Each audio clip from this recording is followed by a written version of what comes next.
E se eu te dissesse que a espinha dorsal da nossa civilização moderna, a tecnologia que permite que você peça comida, encontre o caminho de casa, que sincroniza mercados financeiros globais e evita que aviões colidam, nasceu de uma rivalidade mortal entre duas superpotências?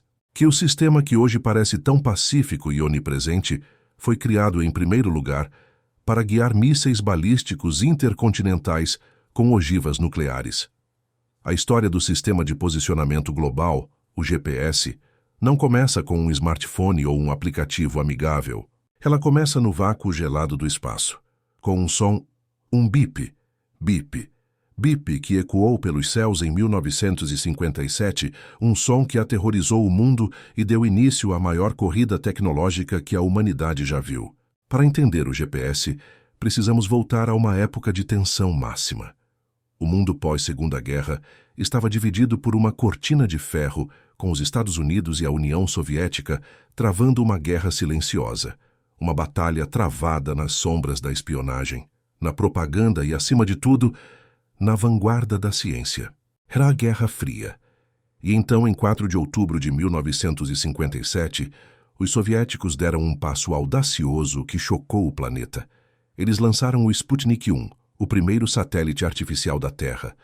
Uma pequena esfera de metal, polida e brilhante, cujo sinal de rádio era um lembrete constante e humilhante para o Ocidente, de que a União Soviética estava literalmente acima de todos. Enquanto a maior parte do mundo olhava para cima, com uma mistura de admiração e medo, dois cientistas americanos no Laboratório de Física Aplicada da Universidade Johns Hopkins, William Geyer e George Wyffenbach, viram uma oportunidade. Eles perceberam algo fascinante. Ao sintonizar o sinal de rádio do Sputnik, eles notaram que a frequência do bip mudava sutilmente à medida que o satélite passava sobre eles. Era o efeito Doppler, o mesmo princípio que faz a sirene de uma ambulância soar mais aguda quando se aproxima e mais grave quando se afasta. Analisando essa variação, eles conseguiram, com uma precisão impressionante para a época, mapear a órbita exata do satélite soviético. E foi no meio desses cálculos que uma ideia revolucionária surgiu, quase como uma epifania. O chefe deles, Frank McClure, percebeu a genialidade do que eles haviam feito e fez a pergunta que mudaria o mundo. Se era possível usar um sinal de rádio para determinar a posição de um satélite a partir de um ponto conhecido na Terra. Seria possível inverter o processo? Seria possível usar o sinal de múltiplos satélites, com posições conhecidas, para determinar a localização exata de um ponto desconhecido na Terra? A resposta a essa pergunta daria início a um dos projetos mais caros, complexos e ambiciosos da história militar. Essa pergunta não surgiu no vácuo. A navegação precisa era o santo graal militar da época. Sistemas baseados em rádio terrestre, como o LORAN e o DECA, já existiam desde a Segunda Guerra Mundial, mas eram limitados em alcance e precisão. A Marinha dos Eleymann-Sarua já havia dado um passo à frente com o sistema Transit, o primeiro sistema de navegação por satélite que se tornou operacional em 1964. Ele permitia que submarinos nucleares, escondidos nas profundezas do oceano, pudessem emergir por alguns minutos, captar o sinal de um satélite e recalcular sua posição para lançar seus mísseis com precisão. Mas o Transit era lento e só fornecia atualizações periódicas. Os militares queriam algo mais, um sistema global, contínuo, tridimensional e instantâneo. Foi nesse cenário que a visão de um homem se tornou crucial. O Dr. Ivan Getting, presidente da Aerospace Corporation, era um defensor incansável da ideia de faróis no céu, um sistema que forneceria um serviço de utilidade universal para a navegação. Em 1973, o Pentágono decidiu unificar todos esses esforços. Eles criaram um programa conjunto, liderado pela Força Aérea, e colocaram um homem no comando para transformar essa colcha de retalhos de ideias em um sistema funcional. O coronel Bradford Parkinson. Parkinson, hoje conhecido como o pai do GPS-drão, reuniu as melhores mentes e sintetizou os conceitos mais promissores. Do projeto de Easton, ele pegou a ideia dos relógios atômicos de alta precisão. Do programa 621B, ele adotou a estrutura do sinal de rádio, e do sistema Transit, ele usou o método de previsão orbital.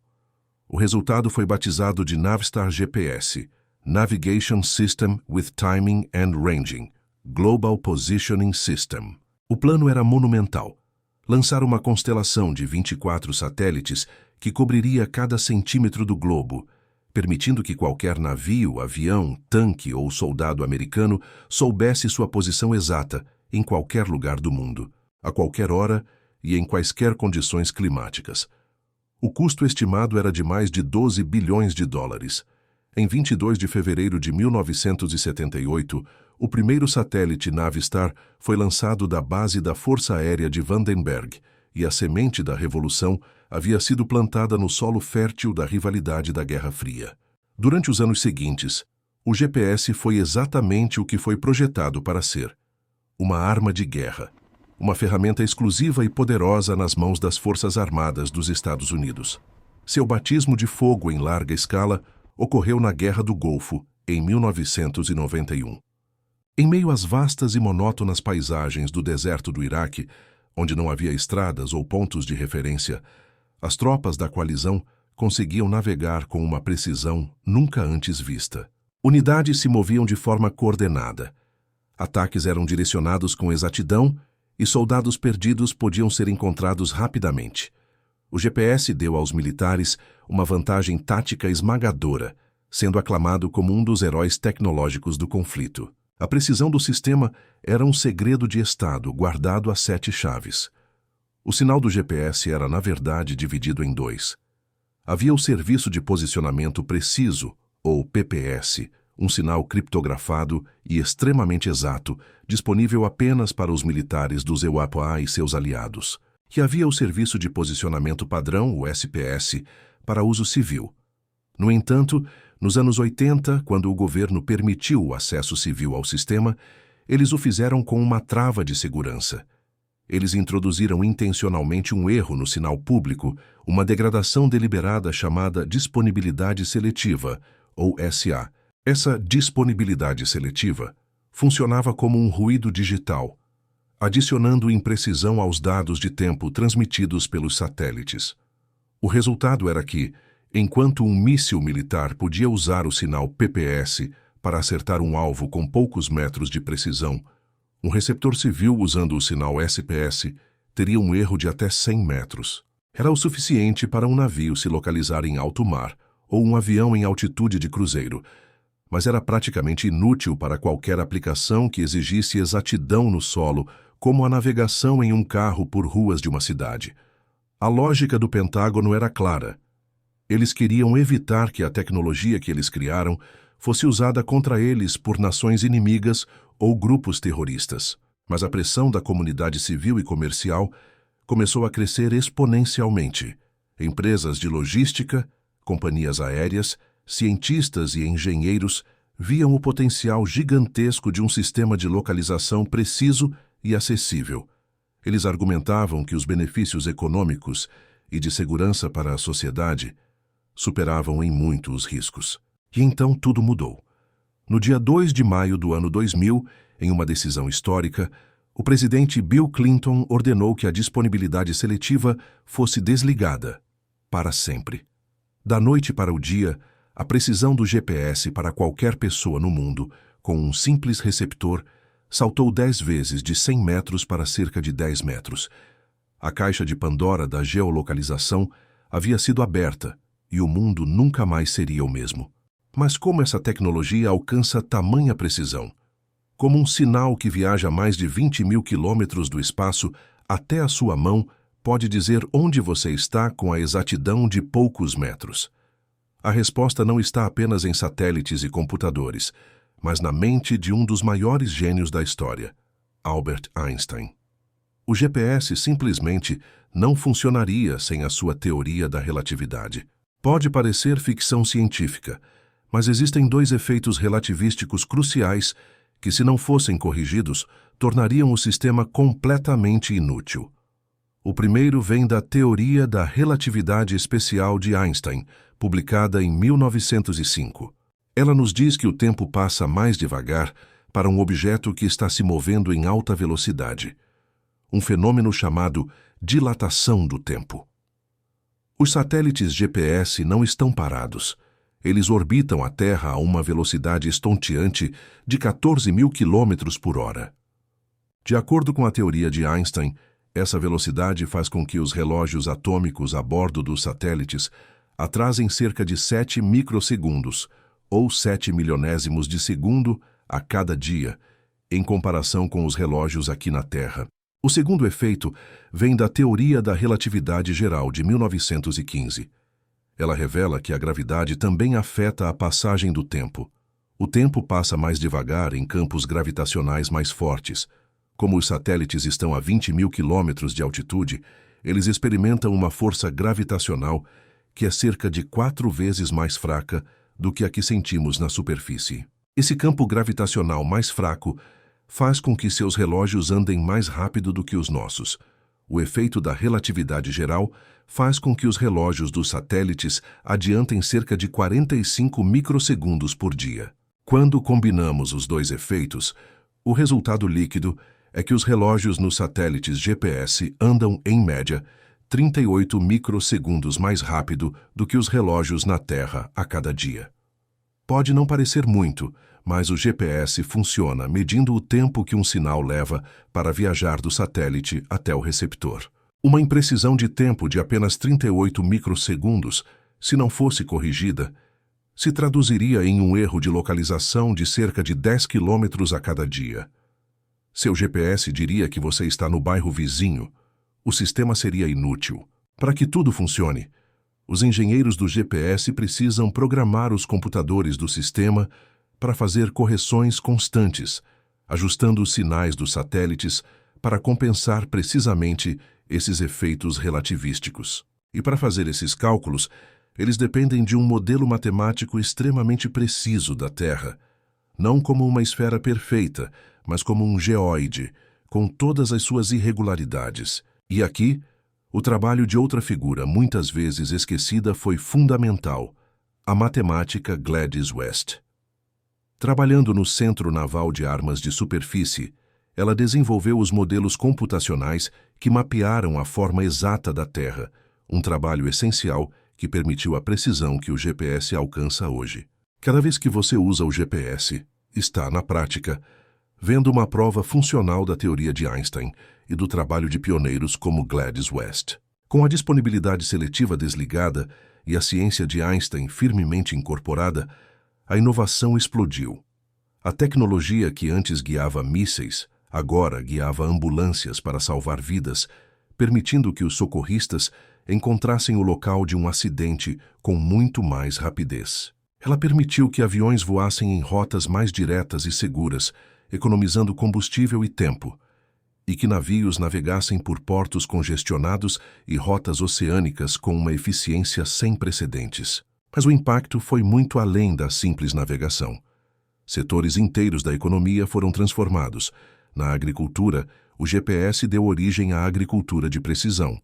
Tratores e colheitadeiras equipados com receptores GPS podem agora plantar sementes, aplicar fertilizantes e colher com uma precisão de centímetros, otimizando o uso de recursos, aumentando a produtividade e reduzindo o impacto ambiental. Na ciência, o GPS se tornou uma ferramenta indispensável. Geólogos usam receptores de alta precisão para monitorar o movimento lento das placas tectônicas, ajudando a prever terremotos. Vulcanólogos colocam sensores em vulcões ativos para detectar pequenas deformações no solo, que podem sinalizar uma erupção iminente. Cientistas também usam os sinais de GPS para medir o nível dos mares com precisão milimétrica e até para monitorar a umidade na atmosfera, melhorando as previsões do tempo. O mundo financeiro também se tornou silenciosamente dependente do GPS. As transações de alta frequência nas bolsas de valores globais exigem uma sincronização de tempo quase perfeita entre computadores em diferentes continentes. Os relógios atômicos a bordo dos satélites GPS fornecem esse padrão de tempo universal, garantindo que bilhões de dólares em transações sejam registrados na ordem correta, a cada microsegundo. E claro, A revolução mais visível aconteceu no nosso bolso. A integração de receptores GPS em smartphones abriu um universo de possibilidades.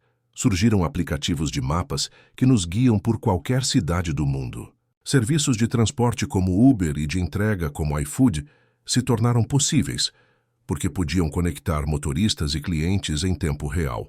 Redes sociais nos permitiram compartilhar nossa localização com amigos, e até jogos como Pokémon Go transformaram o mundo real em um playground digital.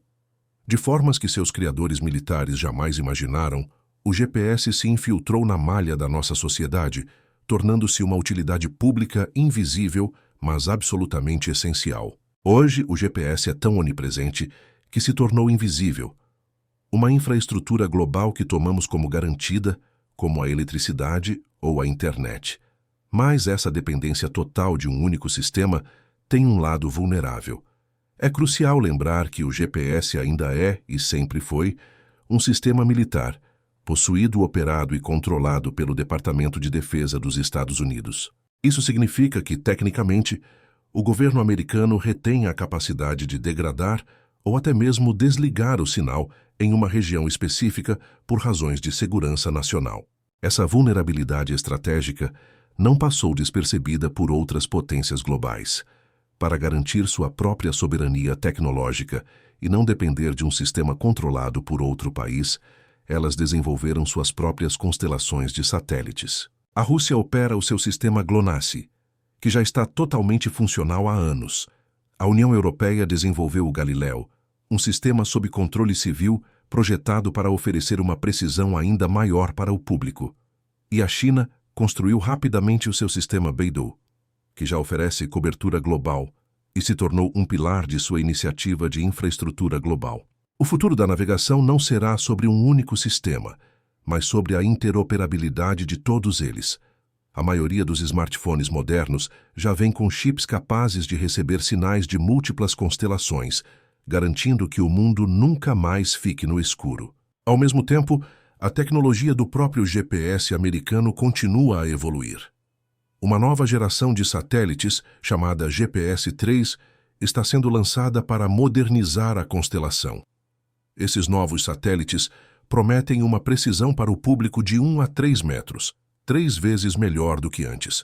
Eles também vêm com um novo sinal civil, o L1C, projetado para ser compatível com outros sistemas como o Galileu, facilitando a vida dos fabricantes de receptores.